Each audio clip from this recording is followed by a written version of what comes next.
employee number is equal to C dot, we have sales representatives employee number, and I'm also going to order it by the employee number column. Okay, so you can see I have my customer name selected from the customers table, the phone number of the customer, then we have the employee number and the email address. So let me run it. Okay, there's some problem. Alright, so the table name is customers actually. Let's run it once again. There you go. So you can see here we have all the values selected from our right table, which is the employees table. You can see right join employees, which means your employees table is to the right, and then we have the customer name and phone numbers of the customers from the customer table, which is actually your left table. So you have a few employee numbers such as 1002, there's 1056, which don't have any customer name or phone numbers. Okay, so there's another popular join which is very widely used in SQL, known as self joins. So self joins are used to join a table to itself. So in our database we have a table called employees. Let me show you the table first. Alright, so here you can see we have the employee number, the last name, the first name of the employee, we have the email ID, and here if you see we have a column called reports to. Now this you can think of as the manager column. So the way to read is, for example, for employee number 1056, the manager is 1002. So if you check for 1002, we have Dane Murphy. Then if I scroll down, let's say for employee number 1102, for employee number 1102, the manager is 1056. So here you can see who is at 1056. You have Mary Patterson. Similarly, if I scroll down, let's say for employee number 1188, we have the manager as 1143. Now if I check the table at 1143, we have Anthony Bow. So the employee Julie Firelli reports to Anthony Bow.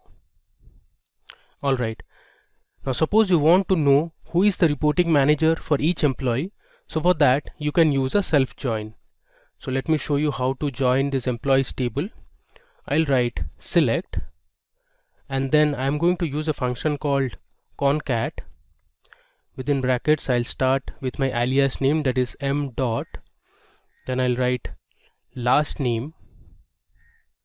I'm going to concat last name followed by a comma, then I'll have my first name.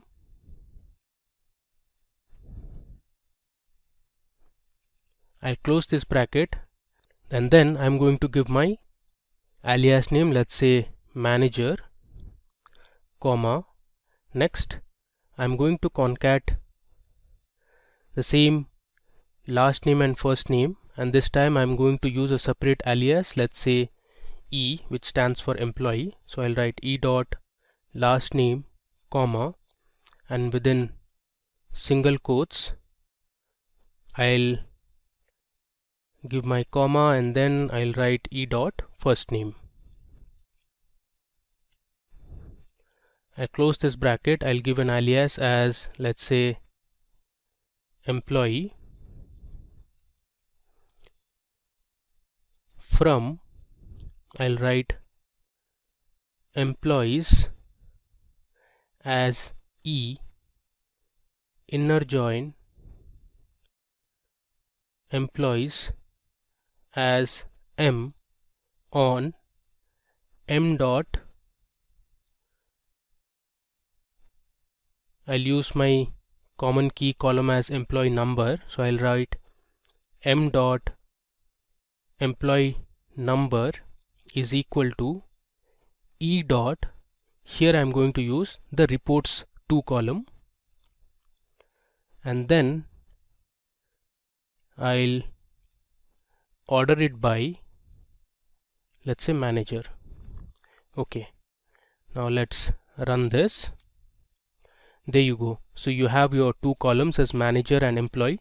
So for employee Louis Bonder, the manager is Gerard Bonder. Similarly, if I scroll down, you have there are multiple employees reporting to this particular manager. Similarly, we have our manager as Anthony Bow, and we have different employees who are reporting to this particular manager, and so on. Alright, now moving ahead. Now let's see what a full join is. So SQL full outer join statement returns all the rows when there is a match in either left or right table. Now you must remember that MySQL Workbench does not support full outer join by default, but there's a way to do it. So by default, this is how the syntax of full outer join looks like. Now this statement will work on other SQL databases like Microsoft SQL Server, but it won't work on MySQL Workbench. I'll show you the right way of using full outer join on MySQL Workbench. So to show full outer join, I'm going to first use a left join, and then we'll also use a right join, and finally we'll use a union operator. So the union operator is used to combine the result set of two or more select statements. So first of all, let me write C dot customer name. So for this example, I'm using the customer table and the order table, comma O dot order number. So I just want to know the customer name and the order number related to the customer. From, I have customers as C, left join,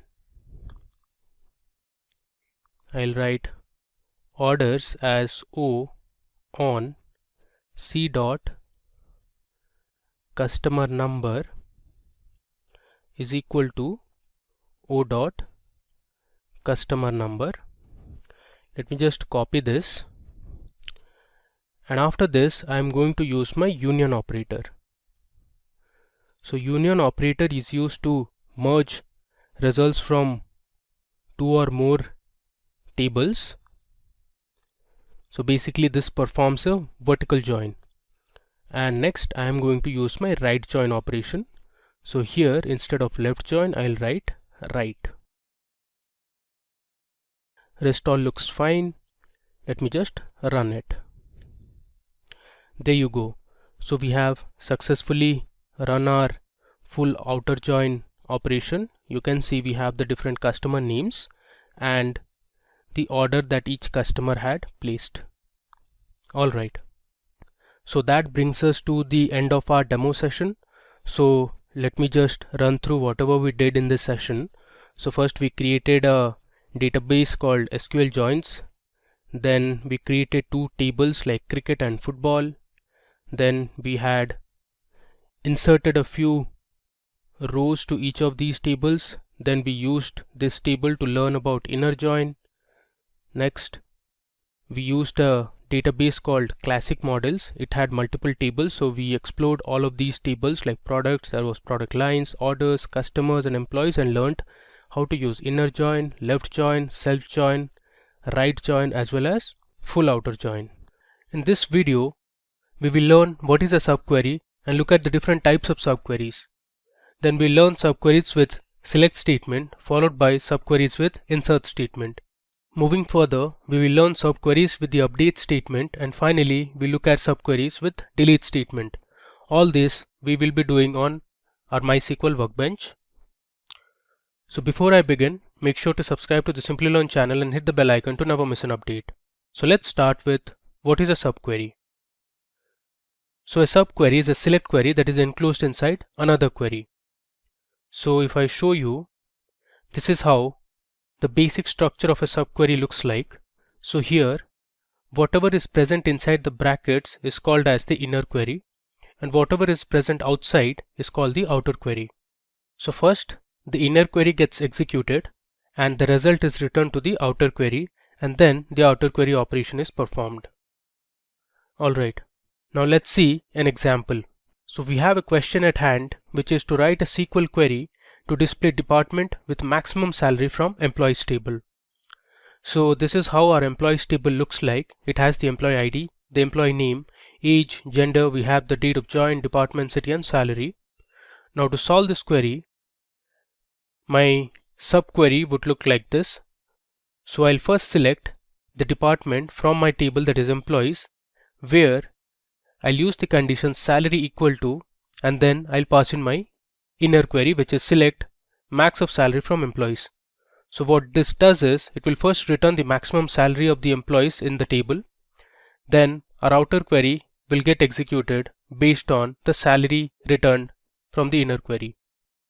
So here the output is department sales has the maximum salary. So one of the employees from the sales department earns the highest or the maximum salary. If you see in our table, the employee is Joseph, who earns $115,000.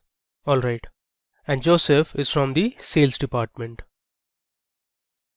Now let's see how this query works. So here we have another question, which is to find the name of the employee with maximum salary in the employees table. So this is our previous employees table that we saw, and to find the employee who has the maximum salary, my subquery would look something like this. So I'm selecting the employee name from my table, that is employees, where I'm using the condition salary equal to, and then I'm passing in my subquery or the inner query. So first I'm selecting the maximum salary. This will return a particular value, that is the highest salary from the table. And if you see our table, the highest salary is $115,000. So our query becomes select employee name from employees where salary equal to $115,000. So the employee name is Joseph here, and that's the output. Now if you want to break it down, here you can see first the inner query gets executed. So our SQL query will first execute the inner query that is present inside brackets, select maximum salary from employees. The result is $115,000, and then based on the returned result, our outer query gets executed. So the query becomes select employee name from employees where salary equal to $115,000, and that employee is Joseph. Alright, now we'll learn the different types of subqueries. So you can write subqueries using select statement, update statement, delete and insert statement. We'll explore each of this with the help of example on my MySQL workbench. So let's learn subqueries with the select statement.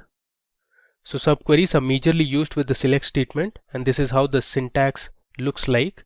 You select the column name from the table name, then you have the where condition followed by the columns that you want to pass, the operator, and inside that you have the subquery. So here is an example that we will perform on our MySQL workbench. So in this example, we want to select all the employees who have a salary less than average salary for all the employees. This is the output. So let's do this on my MySQL workbench. Alright, so let me log into my local instance. I'll give my password. Okay, so you can see I'm on my MySQL workbench. So let's start by writing our subquery using the select statement. Okay, so for this demo session, we'll be using a database that is subqueries. You can see it here. I have a database called subqueries. So I'll use this subqueries database and we'll create a few tables as well. Okay, if I run it, now we are inside the subqueries database. So let me just show you the tables that are present inside this database. I'll write show tables. If I run it, okay, there are two tables, employees and employees underscore B. We'll use this table throughout our demo session. Alright, now for our select subquery, we want to fetch the employee name, the department and the salary whose salary is less than the average salary. So we will be using the employees table. So let me first show you the records and the columns we have in the employees table. So I'll write select star from employees and run it. Okay, you can see here we have 20 rows of information. We have the employee name, the employee ID, age, gender, date of join, department, city and salary. So this is the same table that we saw in our slides. Okay, now for our subquery, I'll write select. I want to choose the employee name, the department and the salary. There should be a comma here instead of a period. Next, I'll give my table name, that is employees, where my salary is less than, and after this I'll start my inner query or the subquery. I'll write select average salary. So I'm using the AVG function to find the average salary of all the employees from my table, that is employees. If I give a semicolon and run this, you'll see the output. So we have total 12 employees in the table whose salary is less than the average salary. Now if you want, you can check the average salary. So the average salary is $75,350. Now the employees who have a salary less than the average salary, so these are the people. Alright, now moving back to our slides. Okay, now let's see how you can use subqueries with the insert statement. Now the insert statement uses the data written from the subquery to insert into another table. So this is how the syntax looks like. So you write insert into table name followed by select individual columns or star from the table, use the where clause, and then you give the operator followed by the inner query or the subquery. So here we will explore a table called products table. We are going to fetch few records from the products table based on a condition, that is the selling price of the product should be greater than $100. So only those records will fetch and put it in our orders table. Alright, so we are going to write this query on my MySQL workbench. So let's do it. I'll give my comment as update subquery. Alright, so first of all let's create a table, that is products. So I'll write create table products. Then we'll give our column names. The first column would be the product ID of type integer. Then we have the column as item or the product, which is of type varchar 30. Next we have the selling price of that product. The selling price will be of type float. And finally we have another column which is called the product type. And again product type is of the data type varchar. I'll give the size as 30, close the bracket and give a semicolon. Now let's just run it. Okay, so we have successfully created our products table. Now let's insert a few records to our products table. So I'll write insert into products followed by values. I'll give 4 records. The first product ID is 101. The product is, let's say, jewelry. Then the selling price is, let's say, $800, and the product type is, it's a luxury product. Next let's insert one more product detail. The product ID is 102. The product is, let's say, t-shirt. The price is, let's say, $100, and the product type is non-luxury. Next I'll just copy this to reduce our task. We'll edit this. The third product's ID is 103. The product is laptop, and let's say the price is $1,300 and it's a luxury product. I'll paste again, and finally I'll enter my fourth product, which is, let's say, table. and the price is $400 and it's a non-luxury product. I'll give a semicolon and we'll insert these 4 records to our products table. You can see we have inserted 4 records. Let's just print it now. So I'll write select star from products. If I run it, you can see we have our 4 products ready. Now we need to create another table where we are going to put some records from our products table. So that new table is going to be the orders table. So I'll write create table orders. Now it will have 3 columns. The order ID will be of type integer. Then we have product underscore sold. This will be of type varying character of size 30. And finally we have the selling price column. This will be of type float. Let's create our orders table. The table name should be orders, and there is some mistake here. Okay, you should close the brackets. Okay, let me run it. So we have our orders table ready. Now let's write our insert subquery.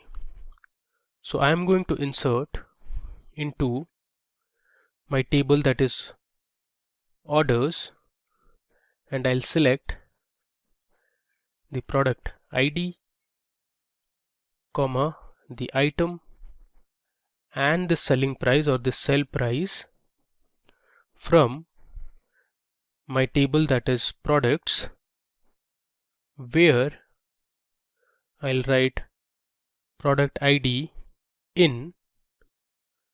I'll write my inner query select prod ID or the product ID from products. Next I'll give a where clause where the selling price is greater than $1,000. So let me tell you what I am going to do here. I am going to insert into my orders table the product ID, the item name and the selling price from my products table, where the product ID has this condition. So let me first run this condition for you, which is select prod ID from products where the selling price is greater than 1000. If I run this, okay, there is some issue here. The column name is actually prod ID. Now let's run it again so that we can see the product IDs of the products which have a selling price greater than 1000. So it is 101 and 103. Now let's run the entire query. There is another mistake here. Let's debug the mistake. Now this should be product ID instead of product underscore in. Let's insert again. Alright, so we have successfully inserted 2 records to our table, that is orders. Now let's see the orders table. I'll write select star from orders. If I run it, there you go. So there were 2 products from our product table that were jewelry and laptop, which have a selling price greater than $1,000. So the selling price for jewelry was $1,800 and for laptop it was $1,300. So this is how you can use a subquery using the insert statement. Alright, now going back to our slides again. Alright, now let's see how you can use subqueries with the update statement. Now the subqueries can be used in conjunction with the update statement. So either single or multiple columns in a table can be updated when using a subquery with the update statement. So this is how the basic syntax of an update subquery looks like. So you write update table followed by the table name, you set the column name, you give the where operator, and then you write your inner subquery. So we are going to see an example where we will use this employees table, and using this employees table we will update the records of the salaries of the employees by multiplying it with a factor of 0.35 only for those employees which have age greater than 27. So we are going to use a new table called employees underscore b for this as well. So let's see how to do it. So I'll give my comment as update subquery. Before we see the subquery, let's see what we have in the table employees underscore b. This is basically a replica of the employees table. There you go. It has the same records that our employees table has. We are going to use both the employees table and the employees underscore b table to update our records. So I'll write update employees set salary equal to, let me bring this to the next line. I'll write set salary equal to salary multiplied by 0.35, where age in, then I'll write select age from my other table, that is employees underscore b, where age is greater than or equal to, let's say 27. Alright, so let me run through this query and tell you what we are going to do. So I'm going to update the records of the employees table specifically for the salary column. So I'm checking if the age is greater than 27, then we'll multiply the salaries of the employees with a factor of 0.35 in the employees table. Let me just run this, then we'll see our output. Okay, so it says 18 rows affected, which means there are total 18 employees in the table out of the 20 employees whose age is greater than 27. Now if you see, I'll write select star from employees. You can see the difference in the salaries. If I scroll to the right, you can see these are the updated salaries. Okay. Now if you check for employees who have an age less than or equal to 27, for example Marcus, whose age is 25, his salary is the same. We haven't updated his salary. Then if you see, if we have, okay, there is one more employee, Maya.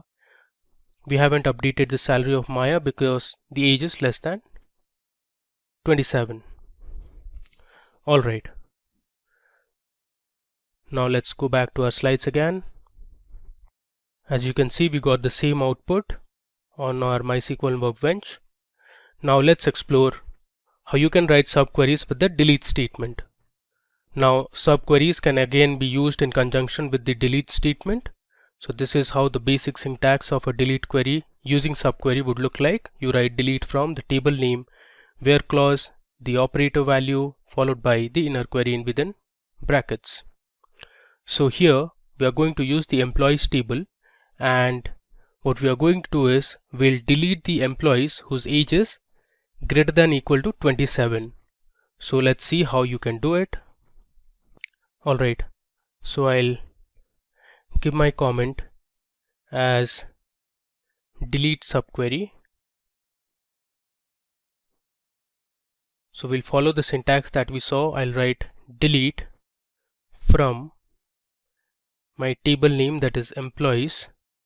I'll write where age in, and then I'll start my inner query or the subquery. I'll write select age from employees underscore b, where age is, let's say, greater than or equal to 32, or let's say the age is less than or equal to 32. Close the bracket and I'll give my semicolon. Let me first run the inner query for you so that you get an idea of the employees who are less than 32 years of age. So there are 9 employees in the table who have an age less than or equal to 32. So we are going to delete the records. If I run this, okay, it says 9 records deleted. Now let's print or display what we have in the employees table.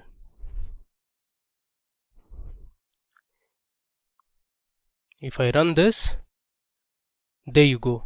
So if you see the age table, we have total 11 employees now, and all their ages are greater than 32 because we have deleted all those employees who had an age less than equal to 32. Okay, so let me show you from the beginning what we did. So first we used our subqueries database, then we used our employees table. So we started by looking at how you can use the subquery with a select statement. This should be insert instead of update. So we learned how to write an insert subquery. We use two tables, products and our orders table. Moving ahead, we saw how to write subqueries using the update command. So we updated the salaries of the employee by a factor of 0.35 for those who had an age greater than or equal to 27.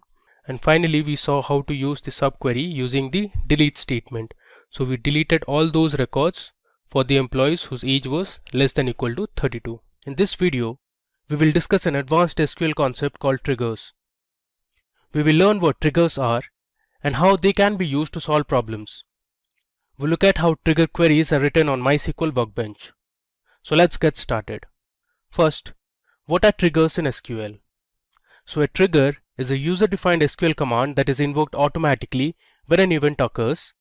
An event can be related to inserting, updating or deleting records in a table. In MySQL, triggers can be executed automatically by the Oracle server. Below is how the syntax of writing a trigger is. So you write create trigger followed by the trigger name. Now the trigger name should be a valid SQL name. Then we have the trigger time, the trigger event, and then on the name of the table. Then we write for each row begin followed by the list of SQL statements, and finally we write end. Now in the syntax, the trigger time represents either before or after an event, and a trigger event can be an insert, update or delete operation. Now let me take you to MySQL Workbench where we will learn how to create triggers and explore more on how it works. So I am on MySQL Workbench. So first let me go ahead and create my connection. I'll give my password. Alright, now this will take you to my SQL editor. Okay, so first and foremost, let me create a new database called triggers. So I'll write my SQL command as create database triggers. Let me run this. Okay, so you can see here one row affected. I have created my database that is triggers. Next, I'm going to move inside this database, so I'll write the command use triggers. Let's run this. Okay, now inside this triggers database, we'll be creating our different tables. So let's check if we have any tables. I'll use the command show tables. Now you see there are no tables in this database. Alright. First, let's see how before insert trigger works. So for before insert trigger, we'll create a table called customers and verify the age of each customer. So I'll give a comment before insert trigger. So let me go ahead and create my customers table. I'll write create table customers and I'll give my column names as cust_id, which is customer ID. This is going to be an integer. Then we have the age of the customer. This is again an integer, and we'll have the name of the customer. The name of the customer will be of varchar type. I'll give the size as 30. Alright, let's create this table. Okay, so we have successfully created our customers table. Now moving ahead, I'm going to write my before insert trigger command. So we'll start with a delimiter. So a delimiter is a marker for the end of each command. Next, I'll write my create trigger followed by the trigger name. I'll give a valid trigger name such as age underscore verify. I'll write before trigger. It should be before insert on. My table name would be customers. Then I'll write for each row if new dot age is less than 0, then set new dot age equal to 0, which means while inserting your values to the age column, in case the age value is negative, will convert the age to 0. I'll give a semicolon and then I'll write end if. I'll give another semicolon and I'll close the delimiter. Now let me run this. Okay, so we have created our trigger. Now let's insert a few values onto customers. So I'll write insert into customers values 101, which is the customer ID. I'll give the age as 27 and let's say the name of the customer is James. Let's insert another record. Give the value as 102 and this time I'm purposely giving the age as -40, which is less than 0, so that you can see the output clearly. I've given the customer name as Amy. Let's insert two more records. The customer ID with 103 has an age of 32 and let's say the name is Ben. I'll give another comma and finally we'll insert our fourth customer record. The customer ID is 104. The age I'm giving as -39, which is less than 0 again, and let's say the customer name is Angela. Alright, now let me run this. Okay, so we have successfully inserted 4 rows of information to our customers table. Now let's see the difference. Since we had created a age verify trigger which would change the values of the age column in case the age value is less than 0. So now that we have inserted 4 records to a customer, so let's see what we have in the customers table. Now let me run it. There you go. So if you see this, for those customers where the age was less than 0, such as 102 and 103, you can see here our trigger has automatically converted those values to 0. If you can see the trigger we had created, we had set our new age to 0 if the age was less than 0. And this is the output we get. So here we looked at how a before insert trigger works. Alright, now moving ahead, let's understand how an after insert trigger works. So I'll give a comment here as after insert trigger. Now in this example, we'll create two tables, customers and message. Now the trigger will be fired if the birthday column has a null value in the customers table. You will get a message to update your date of birth.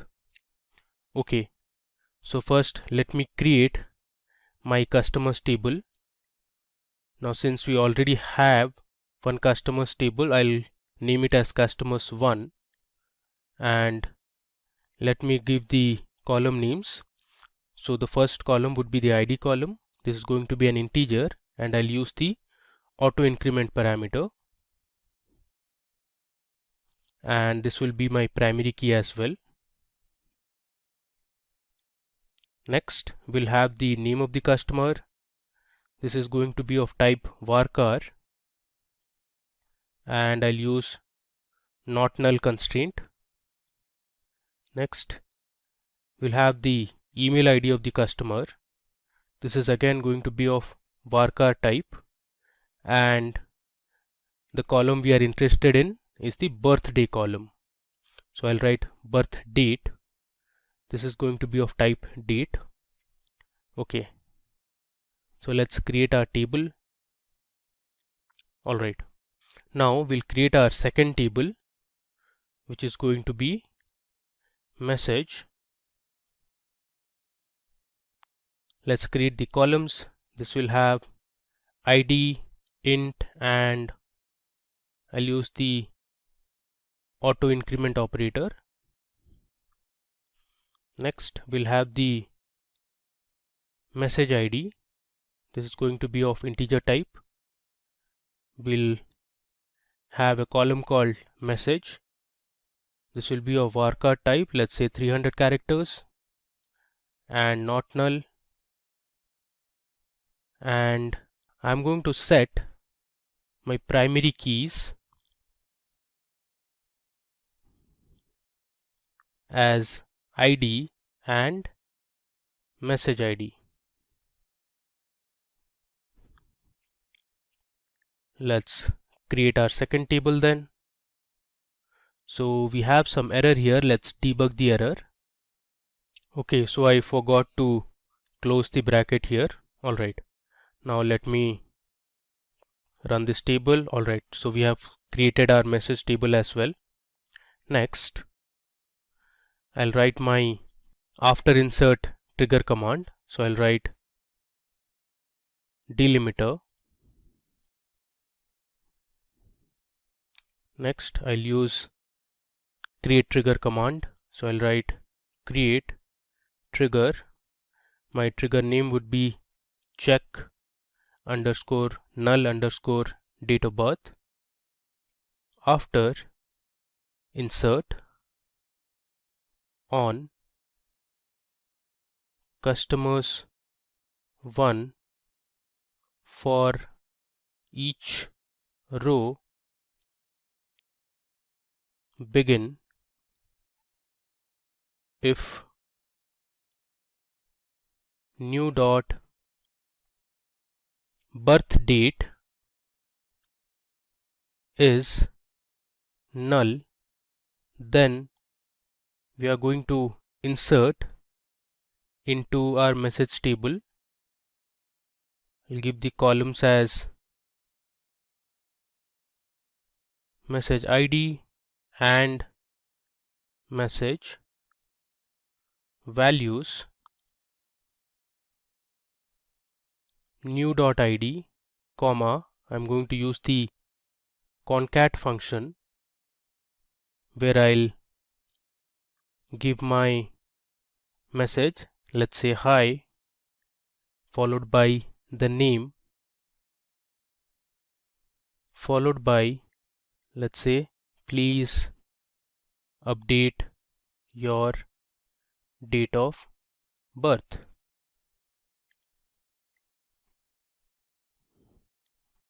Okay, now I'll write end if. I'll close the delimiter. Okay, so let me go to the top and recheck if we have created our trigger correctly. So I have my trigger name after insert on customers 1 for each row begin if our new birthday has a null value, then we'll pass in a message saying hi, the name of the customer, then the message would be please update your date of birth. Alright, so let's run the trigger. Okay, now the next step is to insert a few records to customer table. So my name of the table is customers 1. Okay, I'll give the column names as name, email, and birth. Okay, we'll pass in a few values. So our first customer's name, let's say, is Nancy.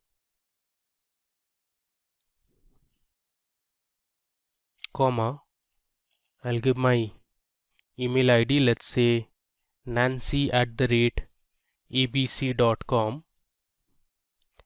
Now let's say I'm purposely passing the date of birth as null. I'll give a comma.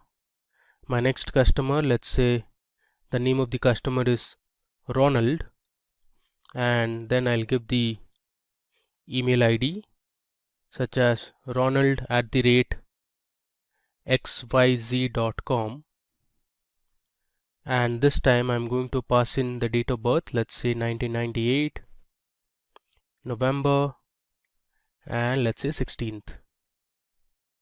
Okay, now we'll add another customer, let's say Krish. We'll give the email ID of Krish, so krish@xyz.com,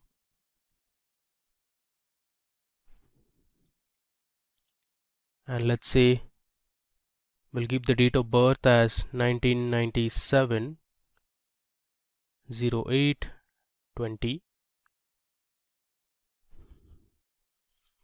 and finally we'll add one more record for another customer, let's say Alice. I'll give the email ID as alice@abc.com,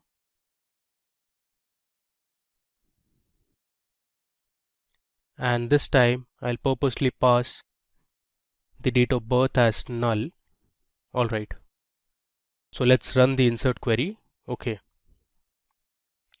now let me display the message table for you so that you can see the output and how our after insert trigger works. There you go. So if you see this, we had inserted 4 rows of information, out of which the first customer ID and the fourth ID had null date of birth. So for those two values you have the message as "Hi Nancy, please update your date of birth," and then you have "Hi Alice, please update your date of birth." Now you can give a space between "Hi" and the name of the customer. Alright, now moving ahead, let's understand how before update trigger works. So I'll give a comment here as before update. Okay,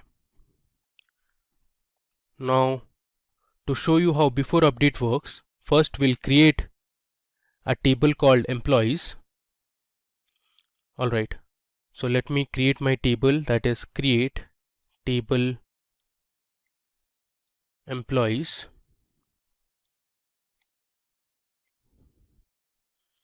I'll give my column as employee ID. This is going to be an integer type and it will be my primary key. Next we'll have the employee name. This will be of varchar type, and let's say the size would be 25, comma, then we'll have the age of the employee. Age will be of integer type, and finally we'll have the salary of the employee. Salary will be of type float. Let's create this table. Alright, now the next step is to insert a few records to our employees table. Okay, so here on the notepad I have already written my insert query. So I have inserted nearly 7 records. So let me paste it here. Alright, I'll just go ahead and run this insert query so that we'll insert 7 employees to our table. Okay, next we'll write our before update trigger command. So first and foremost I'll write my delimiter followed by the create trigger command. I'll give my trigger name as update_trigger. Let's bring this to the top. Okay, I'll use before update on my table, that is employees, for each row I'll write begin. My condition would be if new dot salary is equal to, let's say, $10,000. I'll write then set new dot salary equal to $85,000. I'll give a semicolon. Then I'll use else if new dot salary is less than $10,000, then I'll set new dot salary to, let's say, $72,000. I'll give a semicolon. I'll end the if statement. I'll close the delimiter by giving a semicolon. Okay. So if you see the employees table, we have the salary values here. Now in case while updating the table, if the salary is equal to $10,000, we'll set the new salary to $85,000.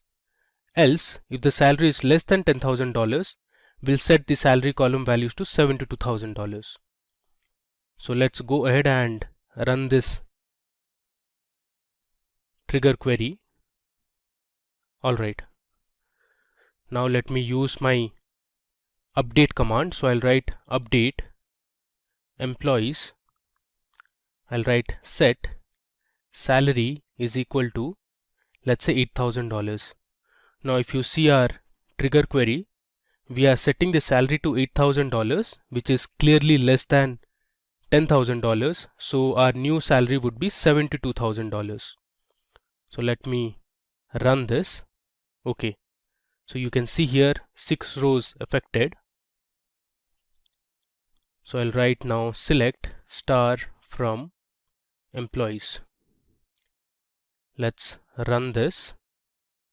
Okay.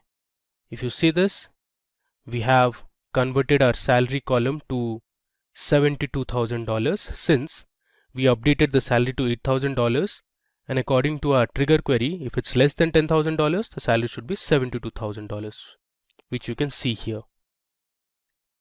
Alright, now moving to our final demo. This time we are going to explore how before delete trigger command works. So in this example, we'll create a table called salary. We'll store the deleted record in a new table using the before delete trigger. So first, I'll give my comment as before trigger. Comments are always useful since they make your query more readable. So let me now create my salary table. So I'll write create table salary. I'll give my column names as EID, which is employee ID, and I'll set it as primary key, comma. I'll give another column, let's say valid from, which means the date from which this salary was effective. This is going to be of type date and not null. And then I'll have the amount. Amount will be of type float, and again not null constraint.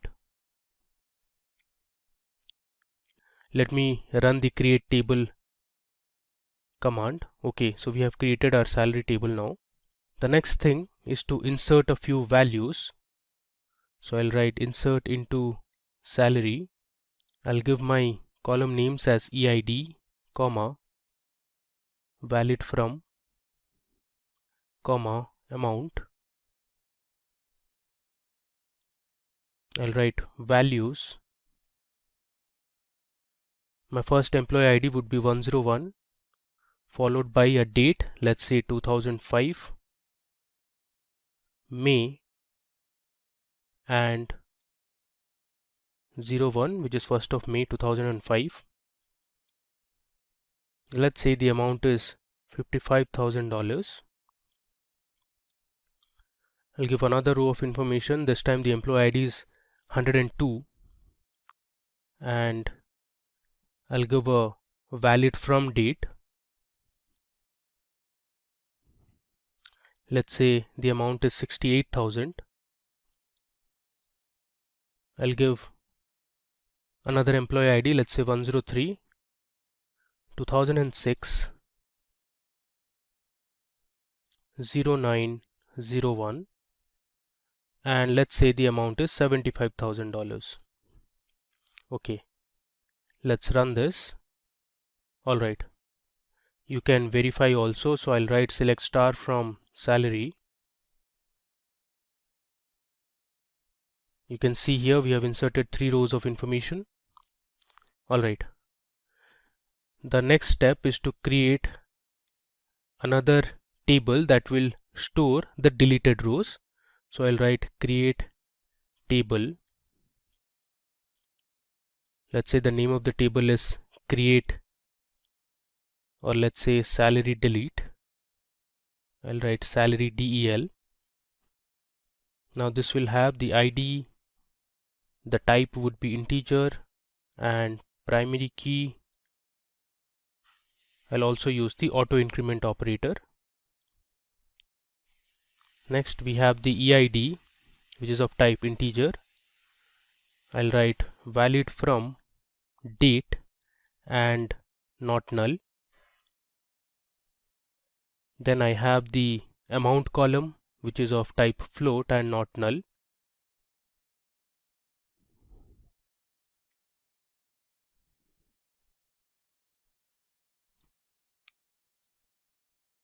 My final column would be deleted at. The data type will be timestamp. I'll use the default constraint as now. So this will return the time and the date at which the record was deleted. Alright. Let me create this table. Okay. Finally, let me write my before delete trigger command. So I'll first declare my delimiter. Let's say this time I'm using the dollar symbol. I'll write create trigger.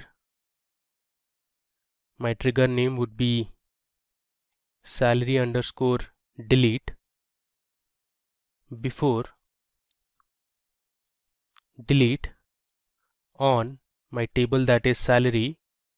For each row I'll write begin. Next, let's insert into salary delete. I'll give my columns as employee ID, valid from, and amount. Now we'll insert a few values. I'll write values old dot eid, comma old dot valid from, comma old dot amount.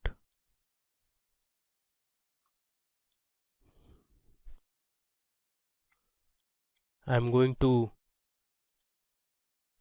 close with the delimiters.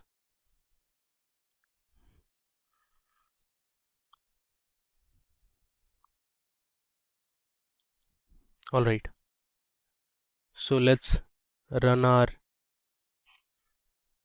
before delete trigger. Alright, now let me go ahead and delete one of the records from the salary table. So I'll write delete from salary where employee ID is, let's say, 103. Let me run this query.